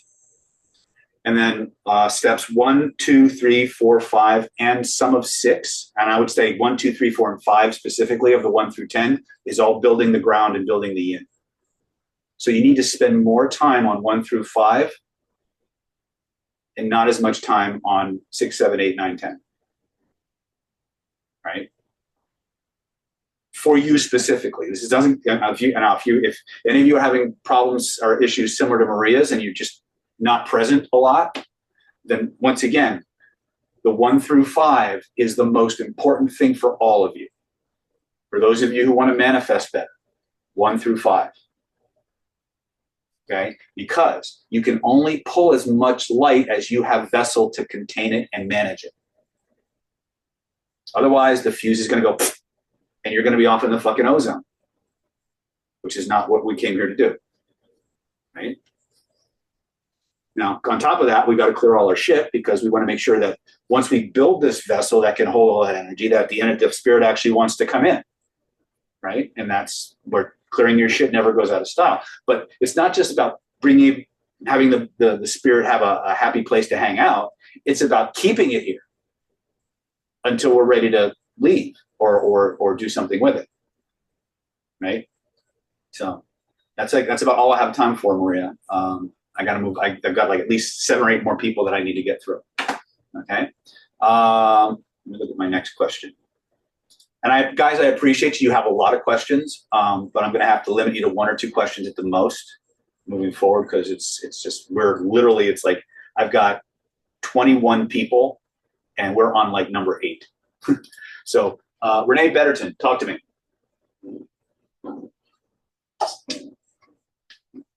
Hi, David. Hey. I'm in my car because I'm out shopping. Anyway, gosh, some of the stuff that everybody's been talking about is like hitting home and kind of right down the line of what I was asking about. And it's that like not really the loop, but the autopilot going on. Mm-hmm. Like I find myself when I want to have a relationship with someone, I find myself wanting to jump in feet first and having all these expectations to the point to where it's like I'm looking for things to be wrong and I'm pushing the person away. And in my mind, like you talked about earlier, on a conscious level, I know what I'm doing, but on the unconscious, but even knowing that, I can't seem to make myself stop it when it starts happening. You got to jump to the body. The moment you find yourself stuck in that, you got to jump to the body. And there's a part of you that's not going to want to do it. Well, I have been doing the framing when like a feeling comes up in my body. And then when I have like where it feels like it's just heavy over my entire body and I can't like find a pinpoint of where it's coming from, I use my body code app and release a bunch of stuff. But I seem to like seek out chaos instead of being able to have like a healthy, regular relationship with somebody. Yeah. I want to go from 0 to 100 within the first week. And I want to try to like monitor and control things. And I know that I'm doing it, but how do I stop doing that? You need to get with somebody and regress the cause. You're not gonna fix that on your own. Okay. Is there anything that I can do within my tools for building up my like optimism, self-esteem, things that make me feel really good without depending on something to make me feel that good? I mean, I already do like a lot of the stuff. Right. Start journaling and keep a joy book, a gratitude book, a love book, and just start writing down everything you can find that makes you happy. And read them as you write them. Read them every day and remember them. Yeah, it feels kind of like I'm picking partners that will complete the type of relationship my parents had. Let me repeat. Which wasn't a good one. We fought a lot. And it feels like I'm trying to fix him. Renee? Yeah. 2 things. Regress to cause with somebody competent. I recommend Moss. Joy and Happiness book. There's 2 different issues that are parallel, not intertwining. Okay. You have to go back and fix the templates. Otherwise, you're going to keep running the same program, right? I know you're an avid do-it-yourselfer and you don't like to trust other people, but you need to find someone to help you with this. Okay. Okay. Yeah. Renee Clay, talk to me. Hello, David. Hello. Can you hear me okay? Yeah. All right. I feel like I'm on the same theme as everybody else today, but a slightly different take. Not a surprise. Mine's a little bit different in the fact that yeah, a question for you, hypothetical. What do you do when you're blocked and you feel like you're not moving forward? Because I literally feel, I mean, words that describe it would be monotone, flat, gray, dull. I'm not progressing, I'm regressing. Like I said, it's not bad, but it's also not good. It's flat. Like somebody just. I'm going to put something out there for a lot of you. Now, a lot of you have a lot of stuff to clear, but there's another aspect that's going to become more and more important to you guys as you evolve. You're moving from a place where you're always having to make something happen to where you're allowing things to happen, to where things will just happen. And what's going to happen with that is your lifestyle and your expectations are very linear. But they're going to become progressively more non-linear. And as that happens, you're going to be introduced, you're going to run face first over and over again into something that is commonly referred to as divine timing. There will be times where you can literally in your mind see a straight line between where you are and where you need to go. And everything in the unit, it's like there's all these invisible things that you have to weed your way through and around and over and under until you finally get to where you're going. So where what you thought was going to take you 10 minutes takes you a week. Because what's happening is you're trying to impose a linear path of perception or a linear expectation of a perception versus what the quantum universe is actually saying is the most ideal way for you to get where you need to be. So as you start expanding your field, you become aware of these different subtle, dense fields. The probabilities, I call it probability field. I call it probability surfing. The probability fields around your body will dictate that even if you know you need to go, you need to go right. For some reason, the universe is saying go here first, and you'll be more at peace with that. Whereas the other part of it is trying to control everything. It's going to say no, you have to go there. You have to go there, and you'll keep trying to go there, and you can't get there. For whatever reason, you get distracted, shit breaks down, things don't show up, whatever reason. All these little serendipitous things will get in your way because that's not the optimal quantum way to get where you want to go. Right? So part of the frustrations that we feel is us imposing linear thought and movement without perceiving the vibrational things that are actually in the way that you have to navigate, the currents that you have to surf to get where you want to go. The other thing is we're all going to go through moments, and this is all of you, and me too. We're all going to go through moments where we feel overwhelmed, like everything sucks, everything's hopeless, nothing's moving. All that's necessary is to just change your posture, change your breathing, and just keep going. Understand that whatever you're doing, the universe is giving you feedback. And so rather than stubbornly insisting to go this way, I just had this conversation with one of my coaching clients this afternoon. As you become more evolved, you're going to constantly be surfing this line between what I can do and what I need to allow. Right? And that process is called discernment. Becoming aware of the forces at work, knowing that the universe is always working for you, even if it seems to be working against you. There's an interaction going on between your field and the much larger fields that is being, that there are certain principles at work that you can't consciously control directly, but you can interface with them. Right. And so one of the things I do a lot now is when I find myself having a lot of fear come up, and I am the poster child for fear and lack of forgiveness. I will start doing whatever meditation tools that I have for releasing and letting go of that stuff. It's going to go back to your state control and literally clearing up your shit. And I do what I can, and then I get up and I do what I know to do. And I pay attention to the feedback. And sometimes I get the message really fast, like, don't go here today, go here today. Sometimes I don't. And I waste an entire day trying to go a foot to the right when if I just went 5 feet to the left, I would have gotten over there much quicker, right? And you're going to be you're all going to be experiencing this. You've all experienced it multiple times already in your life. But as you get more and more aware and you start working with these influences more and more and more, you'll start to understand it and perceive it on a more consistent basis. And you'll find that all of a sudden, all the synchronicities and serendipities start working for you.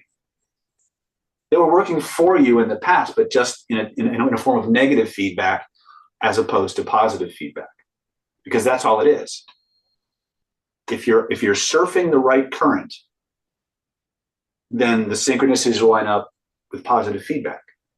If you're trying to swim against the stream, or doing something that's not part of your Ming, so to speak, then you're going to get the negative feedback, which is you trying to fight all these invisible forces that just seem to get in your way, right? And this is something that's happening with everybody, because the minute something comes up, we go into animal mode, fight or flight.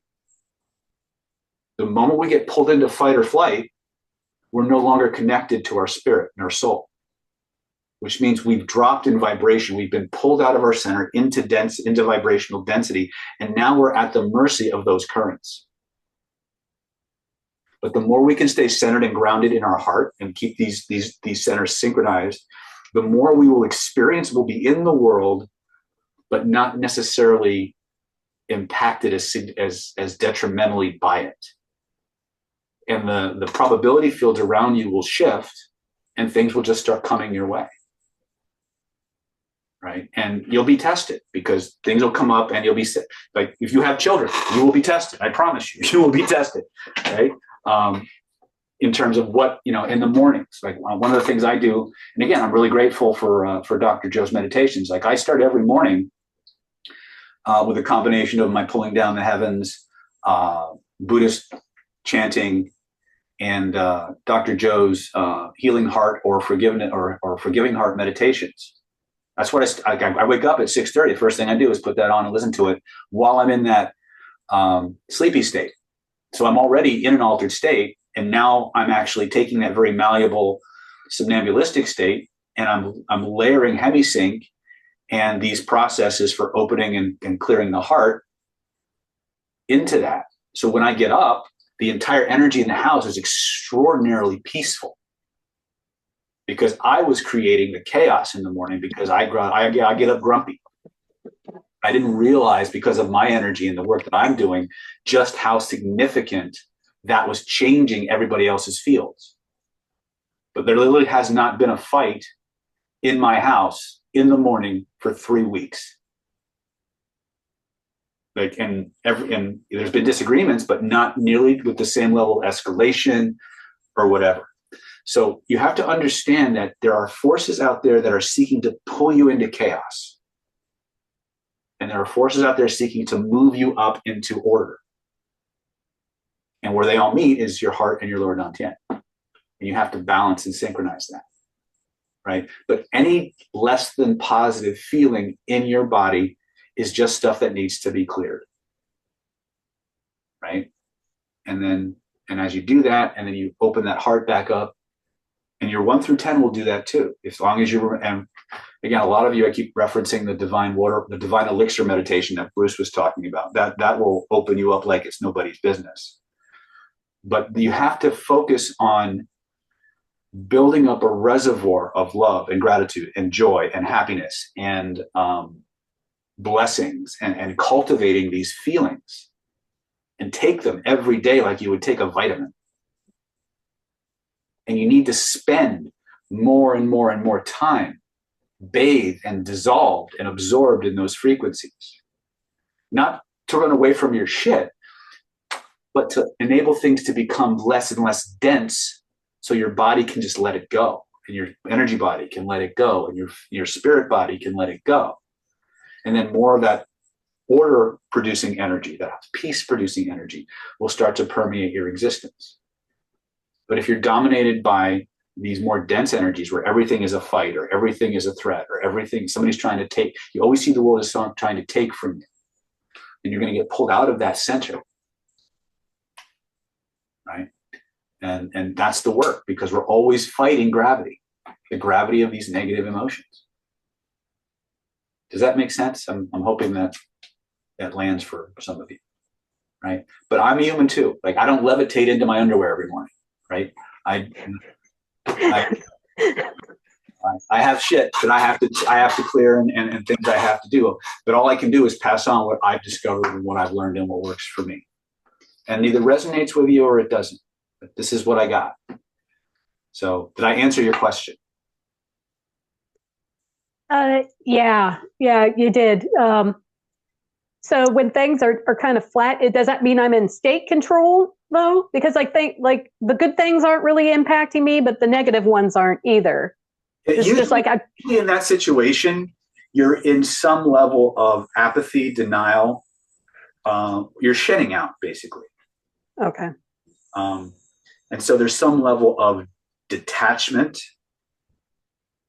from that experience, right? And those are usually fairly transient, but if you get back into your body and you start doing it, some gentle physical activity or something that's very physical, not super physical, but something that is physical, that will help to bring the spirit back in, and things will kind of take on their colors again. Just going for a walk for 20 minutes a lot of times is enough movement to break up the stagnation. Okay. Thank you. I just have one quick one, super easy. Are you doing the Golden Path course again anytime next year? It's funny you should mention that. We don't have any plans on doing Golden Path anytime in the near future, but if my megas have their way, sometime within the next, we're on video 4, module 4.5. Somewhere in the next 13 weeks or so, we'll have at least 5 or 6 new Golden Path facilitators. People who are actually trained and certified to do Golden Path work, that will be hanging out their shingles. And for people who want to get a Golden Path consultation or coaching, some of those people might be available to do that work. I'm actually in our mega program right now. We're actually going through all 14 modules of what we call the Ming module, which is teaching people how to facilitate Golden Path retreats for people. So it's the Golden Path behind the Golden Path. And it's one of the more, honestly, it's one of the more woo-woo modules in the face reading curriculum, because it's that bridge between the purely personality, temperament, emotional area, physical health and healing, and the wonderful world of fortune telling, divination, and woo. Right? It's probably the except for maybe the Ling module, which was the last one Lillian created before she passed. The Ming module is easily the most metaphysical of the face reading, classical face reading trainings. So I'm giving the megas access to that training. In fact, they've all been assigned to pick 1 or 2 methods of divination as their focus. So some people are going to do tarot, some people are going to do runes, some people might just stick with face. But psychic work and psychic development is actually part of that training. So give me another 13, 14 weeks, and opportunities for people who want to get Golden Path readings will be available. Does that mean I won't do a Golden Path retreat sometime in the next 12 to 18 months? No. The thing with Golden Path is that it has to be a smaller group. And I can't ever release the content of those workshops to the general public. By the way, for Betsabe was asking about, while I'm on the subject, was asking about healing intensives. We do not release the copies of the virtual healing intensive as a product, for the fact that there's a lot of personal information that is shared during those sessions. So I may from time to time release one of the meditations I run people through, but as a course that you can buy for home study, there is no, we don't offer that. But you're more than welcome to sign up for the next virtual healing intensive. Moss, are you still with us? I know I saw him come in. I don't know if he's still here or not. We have a virtual healing intensive coming up, but I'm not sure exactly when the dates are. Moss is a big champion and proponent of the virtual healing stuff. But let's see here. So Renee, are you better now? Yep. Thank you. All right. Maria G, talk to me. Madam Butterfly Knife. The Dementor's got Moss. Okay. That kind of fits. Hi, David. Hey. A lot of my questions I'm going to save for face reading, given that it's coming up. I guess the only question I really have at the moment is how, for example, I want to get a belly button piercing again. But I was wondering if, given the work that we do with storing the energy in our lower dantian, how that would, if at all, affect that. I think a lot of it can depend on what kind of a piercing you get. If it's like a hoop, hoops tend to have less impact than studs. I'm not a fan of putting any kind of piercing object through an energy pathway. Just from my martial arts training, I'm not a big fan. That doesn't mean that sometimes those things can't be beneficial. Like I've seen, Lillian used to tell stories about people who got their tongue pierced and all of a sudden their tachycardia and their manic behaviors went away. You know, people who got an eyebrow piercing and all of a sudden they're calm all the time instead of rage junkies. You know, so there's something to be said for piercings.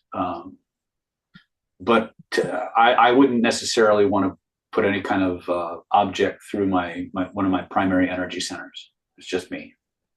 Right, and that's where there was a little bit of the resistance and hesitancy there, because something intuitively was telling me you probably don't go that route, but I just wanted you to like, okay. Well, again, the thing is, what I would do, and this is again because I'm a scientist and it's not my body, is I would do some energy work, right? Feel how your body feels, and then get the piercing and see what changes. Because you can always take the damn piercing out and let the hole reclose. Right? The only difference will be if there's any scar tissue in there. If there's any scar tissue in there, then you're going to have to go in and energetically break up that scar tissue to rebuild the flow of the meridian.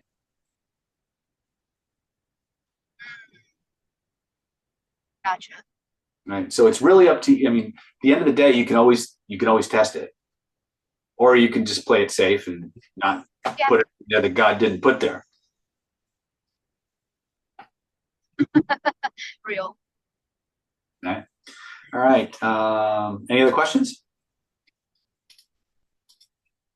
I guess one more. Okay. When you're doing pulling down the heavens, you had us do a mudra where we kind of before we kind of ascend upward with I was wondering what that mudra was. What does it do? That's called the Mighty Light hand seal. I'll explain more of that at face reading. Okay. Deal. Okay. On Nigel, you're up. Oh God. You just call me God. Not you. I would sure hope not, Mr. Branch Davidian. I don't actually have any questions today, but I do have a book that I would like to recommend to the reading list. Mm-hmm. It's called I'm gonna pull it up right now just so I don't fuck up the name. It's a book by Rick Rubin, if you're familiar with him. That name sounds familiar.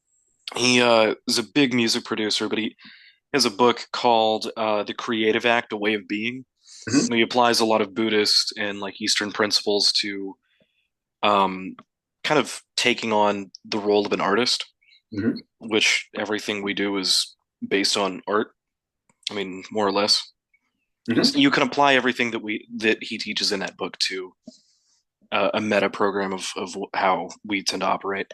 Cool. And no, but I wanted to add that to the reading list if we could. It's a great book, and I think that almost every single person here would benefit from reading it. It's called The Creative Act. by Rick Rubin. All right. Thank you for that. Andre. Yeah, thank you. Andre. Andre going once. Andre going twice. 3 times an Andre. Laura, talk to me. Nothing tonight. Okay. Sally. Hi, Dr. David. I have got quite a few of my questions answered tonight, so thank you. I don't have anything. It's wonderful. Okay, great. Kim, you're up. Hi, David. I'm just here to observe and learn, and I appreciate your time. All right. Susan, the mighty Miller. It's Miller time. It's Miller time, what they called me in the academy. So a couple things. Have you done anything with like hydrogen, water, that kind of thing? I have not. It's Moss would probably be a better person to talk to because he experiments with just about anything and everything. It's worth experimenting with.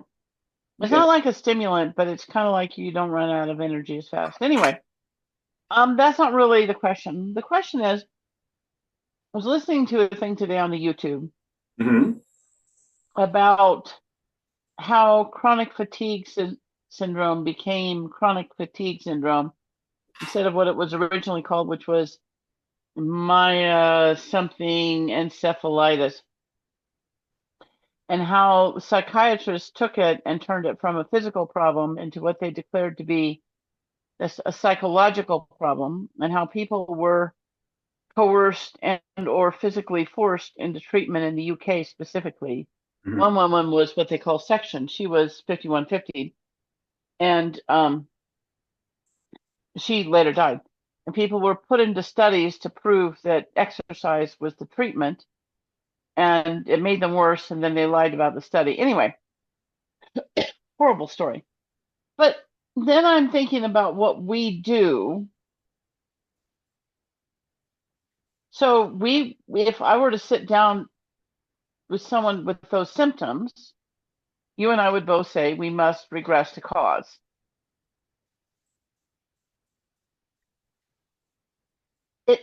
Do you understand where I'm like weird with this? Like, I get that it's a physical problem, and yet it's a physical. What the hell when we fix this stuff, what the hell are we doing, David? When we fix this, anything that manifests in the physical level has its roots at the Shen level, at the spirit and the energetic level. So when we go in and we change things at the spirit level, we're injecting transformation into the pattern that's creating the energetic disturbance, which results in the physical manifestations. Most of the people that are trying to affect things, they're starting from the physical, working to the energetic, and hopefully getting to the spiritual. And it almost never translates directly that way. Why? Because the 3 bodies, they're not doing it in a way that integrates the 3 bodies. Right.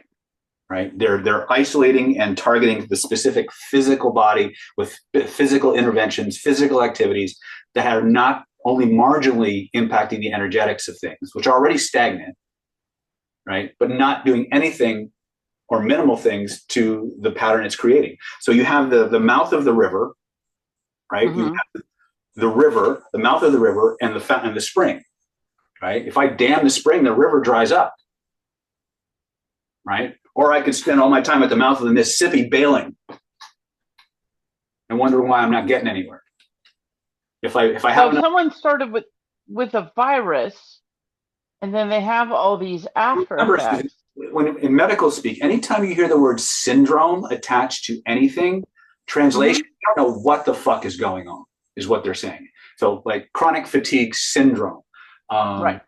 Epstein. But that's not what it was originally called. It was originally called encephalitis from a virus. So they realized they didn't know what the fuck they were talking about, and it became a syndrome. Or they realized, well, sort of what it was a bunch of psychiatrists got involved. They decided it was all women and it must be hysteria. Literally, they did. Okay. And they wrote papers and stuff. But the thing is, if they had physical proof of what it was, they would have had physical proof of what it was, right? It wasn't a virus like oh, you've got COVID circulating in your system. So it wasn't like that. But did the system just get stuck then from where the disruption was of that virus? I don't know enough about it to tell you to intelligently say one way or another. I can tell you that we operate on, and I would handle chronic fatigue syndrome or whatever, myofasciitis or whatever the hell it was. I would handle it all the same way. Right. It just got me kind of wondering. Yeah, I don't have much to tell you beyond what I do. Got it. All right. But are you still with us? I think she jumped out because it was like 1 o'clock in the UK when she jumped in. All right. Jax, are you awake? Asleep? Are you dead? Are you zombified? What's going on over there? Zombified. I'm always in a trance when I listen to you, David. Me too.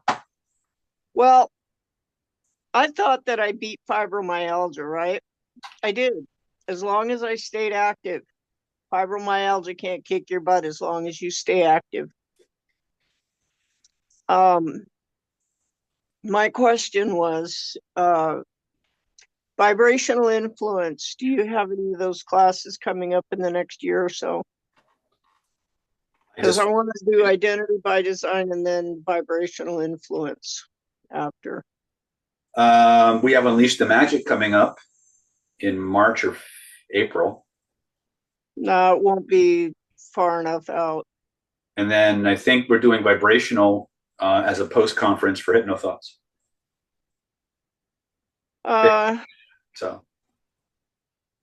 So question, if I finish this identity by design, do you want me to go through the actual class, or do you want me to finish this and then I can go into vibrational influence, or no? Well, if you want certification, then you have to go through the physical class. Okay. That's what I wanted to know. Thank you, sir. You're welcome. Amelia, the lovely Amelia. Hydrogen water, babe. Go for it. Okay. Let me get back to my notes. So, I don't know, like a month ago, I found this book, which is like the most depressing book I've ever read, called The Cure for All Disease. And it just talks about pollutants and basically all the parasites and how they are, have to do with a lot of diseases. And then I was like, okay, well, it gives you a DIY make-at-home zapper. And you just sit there, do all these cycles of zapping. And I'm thinking like, okay, well, that's a frequency base. They can't live if it's a certain frequency. So when we're doing all these emotional healings and spinning it, we're changing frequencies, we're eliminating these low frequencies that are allowing to house these parasites. Like, am I wrong? No. Okay. That's what I was looking for. So on that note, I don't know how these link in, but on that note, when I was a kid and I had to go to all these Finnish Bible studies in Finnish churches, and they'd put all the kids in the side room or in the basement, and these older cute boys were putting their fingers in the light socket, right? They're kind of doing a little like, who can do this, who can do that? And I'm a little girl watching on the sidelines, so I went home and I started like putting my fingers in the light socket. Do not recommend. I thought it felt weird, and I was like, okay, whatever. Highly vaccinated at the time. Let's move on to adulthood. I've always, even in high school, I can't wear watches. The watches stop. I fuck up electronics. I fry like spark plugs. Whenever I'm next to a credit card machine or a POS system in a restaurant, like it will screw up or like it'll stop working. I have to take a step back and people will laugh at me. But the second I take a step back, it'll start working.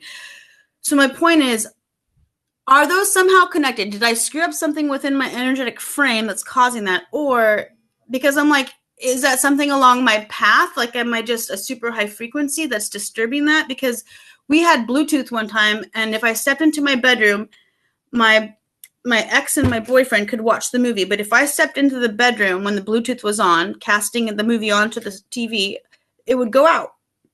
And that was something that really stuck with me. So I was like, is this something that I should spin out and change? Or is this something along my path I should just be like, well, it is what it is? Well, you have a very high energy quotient. The frequency is going to change based on your emotions. Okay, so you're dealing with an amplitude issue. Okay. But spending a lot more, what you've got is a lot of potential. So depending on how you train and what you do with it, everybody I know who's a high level mystic anything has the same effect on electronics. The difference is you have potential, but you're not trained. Yeah. So it's all over the place, basically, especially when I get happy.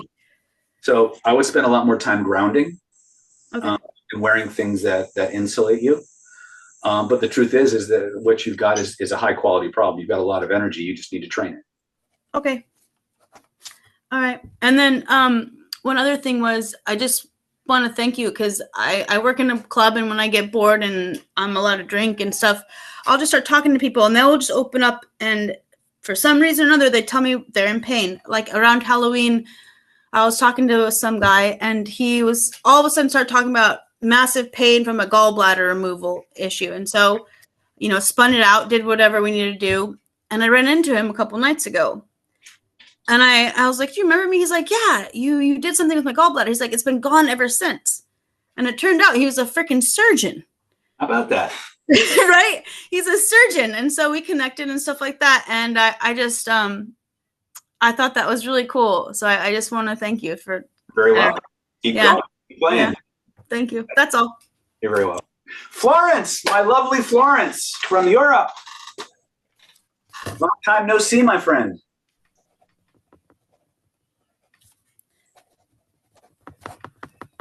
You're still muted, sweetie.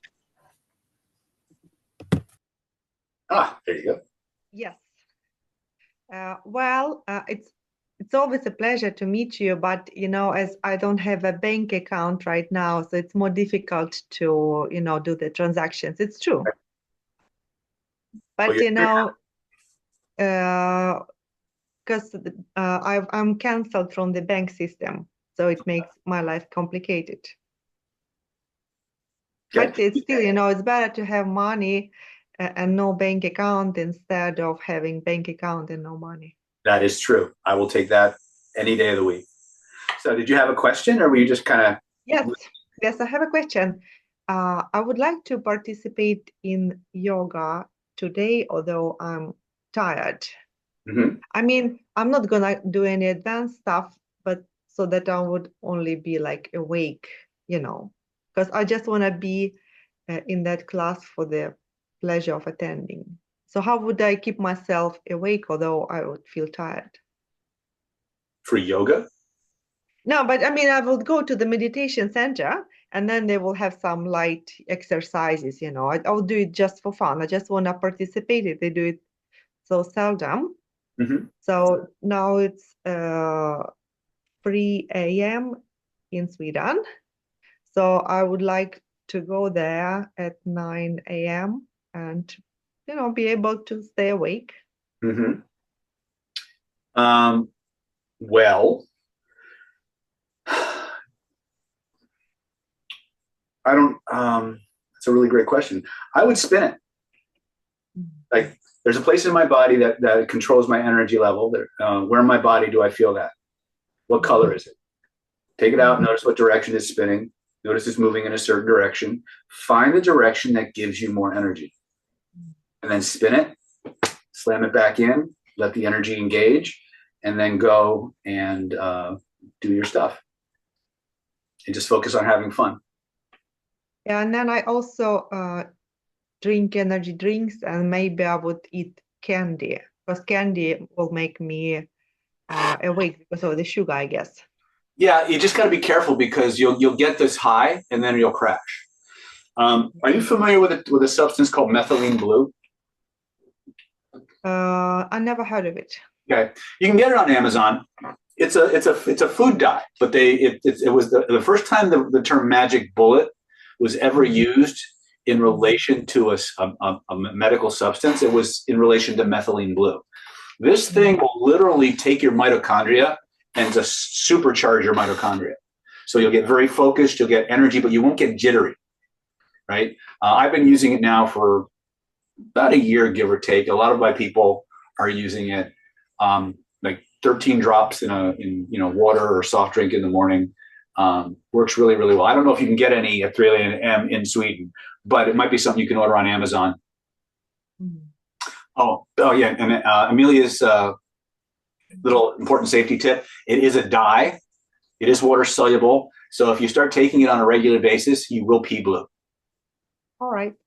You'll think you're passing a Smurf, but you'll find that your energy level will balance out. You'll get very focused, a lot more focused. So it has a lot. Don't pee in the shower. Good to know, Amelia. Thank you very much for that. Every toilet in my office has this little blue ring around it, and I can't seem to get rid of it. So just to let you know. But I find that to work out very, very well. And I put that in iced tea. I've put it in coffee. I put it in energy drinks. I put it in ginger ale. It doesn't seem to affect it negatively in any way, shape, or form. So methylene blue is a good way to supplement your energy level because it really vitalizes your mitochondria. Well, thank you. Sure, Amelia, it was your son. Right. Ladies and gentlemen, thank you so much for your patience. I'm sorry I had to kind of rush through the last few people. I hope you enjoyed the AMA. For those of you who are into the woo, energy, stuff like that, I encourage as many of you as possible, even if you can't be here physically, reach out to Moss or go through the website and get registered for face reading Jing module coming up next week here in San Diego. We'll be going into the classical face reading as well as components of my modern face reading system and a lot more energetics and kind of putting all these things together in a way that for those of you who are into the woo can build on it and grow. It's exciting, it's fun, and it helps me to keep my word to myself, to my teacher, Lillian Bridges, to pass on these trainings and these transmissions and to build them in ways that she always wanted them to be built, but didn't necessarily know where to go or what sources to trust. So please support us. Come on out and let's change the world together, one person at a time, starting with you. I love you. You never called on me at all. I did. You were gone. No, I was here I was here. I didn't hear you call me at I called you three times, Christine. I have witnesses. But since you're on, go ahead.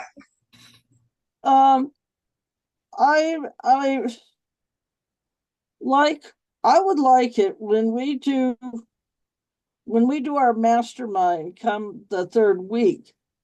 Everybody that comes on and asks a question, can you quickly go over their face for us to be able to understand the different peaks and valleys of the face to know whether they favor being a wood, a metal, that kind of stuff. Because even when you teach a class, you go through the room, but we never get to see what you're seeing when you're talking to a person and you're saying, "Oh, you're quite metal, and you have a lot of wood." You never cover that, and it makes it harder to understand because there's nothing, if you do that, that would make it so much easier for people to go, "Oh yeah, I can see this. Now I can see this in other people. I can see that. I can see that in other people." That kind of thing. Could you do that? If it doesn't take too much away from the training, because usually I have 20, 30 people in a room, and to me to do individual face readings on every single person. I mean the showing the highlights and where you're seeing them. Like I see a lot of metal in this person, and you see it here, here, and here. And again, nothing this simple like that. I can do it. The problem is, once again, is every time I give you a piece of data, then there's going to be 5 or 6 questions about that data point, which is going to cause us to slow down. And the important thing to remember is if people want to know about face reading during a mastermind, then we put that on the agenda and we do face reading, right? Every now and then, if I see something that jumps out at me, I may be willing to do that, but I can't make a promise to do that with every single person. Well, how about just highlights of something that's one person represents this is the greatest piece of that person without any of the other stuff. Just so we know what we're looking at, just so we know what we're seeing. I will give you a definite maybe. Okay. Well, we'll definitely put that on the top of the list for doing on the mastermind coming up. All right, ladies and gentlemen, thank you so much. If you have any other questions that I did not get to or they come up after the mastermind, by all means, type them in the chat or send them, post them in the Facebook group. When this live stream becomes active on YouTube, you could always, of course, type your questions in the comment sections below the mastermind content. And I'll see you guys. By the way, we have a webinar next Thursday, 4 p.m. Pacific, and it's an influence webinar, so killer influence or weapons of social seduction, something like that. We'll see you guys next week, same bad time, same bad channel. Take care.